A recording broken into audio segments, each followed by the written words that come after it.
Jean Charles Ahoua anafanikiwa kuondoka na tuzo ya mchezaji bora wa mechi, yani man of the match, katika mechi ambayo iliwakutanisha Simba Sports Club dhidi ya Pamba Jiji Football Club.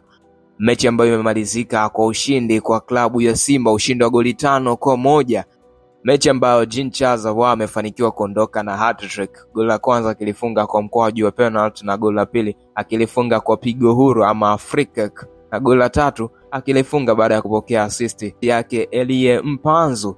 Sasa Jean Charles Ahoua anaendelea kushikilia nambari 1 katika msimamo wa top scorers katika ligi kuu ya Tanzania bara msimu wa 2024-2025 akiwa na magoli 15, akifuatiwa na Clement Mzize kutoka Young Africans ambaye ana magoli 13, huko Prince Pumelelo Dube na Lionel Ateba akifungana kwa magoli 12. Jonathan Sowa akiwa na magoli 11, Elvis Rupia anafuatia akiwa na magoli 10, Steven Dese Mukwala pamoja na Pacome Zouzoua wote wakiwa na magoli 9.